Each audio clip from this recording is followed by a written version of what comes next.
আসসালামু আলাইকুম। দেশ এবং দেশের বাহির থেকে যারা আমাদেরকে দেখছেন সবাইকে আজকের এই ভিডিওতে স্বাগতম জানাই। আমরা যাচ্ছি একটি মসজিদের কাজে। তো রাস্তাটা কত সুন্দর, আমার সঙ্গে আছে সাথী। আমরা এই রাস্তা দিয়ে অনেকবার যাওয়া আসা করছি, কিন্তু আপনার হয়নি। দেখেন কত সুন্দর মেঠো রাস্তা, পাশ দিয়ে একটা খাল চলে গেছে, দারুণ লাগছে।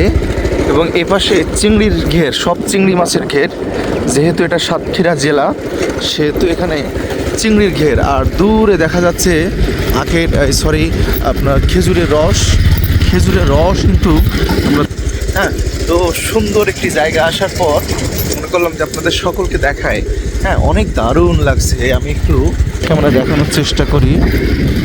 এই যে দেখেন কি সুন্দর, তাই না?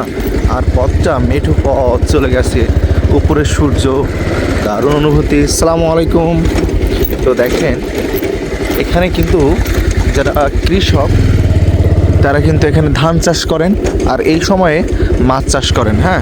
এখানে কিন্তু প্রচুর পরিমাণে চিংড়ি মাছ হয়, এবং এই চিংড়ি দেশের বিভিন্ন প্রান্ত থেকেও এবং বিদেশেও কিন্তু এই চিংড়ি সরবরাহ করা হয় ঠিক এখান থেকে। দেখেন আপনার চোখ যত দূর যাবে ঠিক তত দূর এই চিংড়ির চাষ এখানেই হয়। দেখেন আমি একটু দেখাই, সাঁকো দেখছেন? এটা গ্রামেই দেখা যায়, একমাত্র গ্রামেই দেখা যায়। এই যে দেখেন সাঁকো, বাঁশের সাঁকো, এবং এপাশ দিয়ে পানি এপাশে যাচ্ছে, এবং এখানে একটা গাছ আমরা দেখতে পাচ্ছি। এটা হচ্ছে খই গাছ। এখানে খই এক ধরনের ফল হয়, সেটা খেতেও খুব মিষ্টি হয়ে থাকে।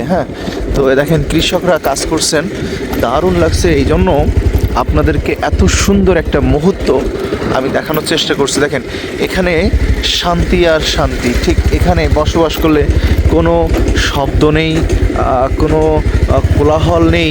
ঠিক একদম পাখির ডাকগুলো আমরা শুনতে পাচ্ছি। একদম নিট অ্যান্ড ক্লিন একটা পরিবেশ এখানে। দেখেন কত সুন্দর, তাই না? জীবন খুব সুন্দর। যদি চাওয়া এবং পাওয়া থাকে খুব ছোট, তাহলে জীবন আপনার কাছে খুব সুন্দরই মনে হবে। তো আপনারা এই ভিডিওটি শেয়ার করবেন এই কারণে যে আপনাদের বন্ধুরাও যেন দেখতে পারে। আমরা এই রাস্তাতে প্রায় যেতে হয়, কারণ মসজিদ একটা হয়েছে এই পাশে, এটা করছিলাম, সেটা কিন্তু এই পাশে হয়েছে, থেকে প্রায় 5 কিলোমিটার দূর হবে। আর একটা এই পাশেই হবে, এখান থেকে 1 থেকে 1.5 কিলোমিটার দূরে মসজিদটা। তো আমরা যাচ্ছি, আপনারা সবাই দোয়া করবেন যাতে আমরা খুব দ্রুত সময়ের ভিতরে মসজিদের কাজটা শেষ করতে পারি।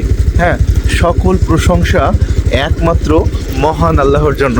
আমি একটু ব্যাক ক্যামেরা দেখাই। দেখেন সে তো সুন্দর জায়গা, দেখছেন কত সুন্দর, প্রকৃতি ভরপুর, একদম প্রকৃতি ভরপুর। মাশাল্লাহ মাশাল্লাহ মাশাল্লাহ।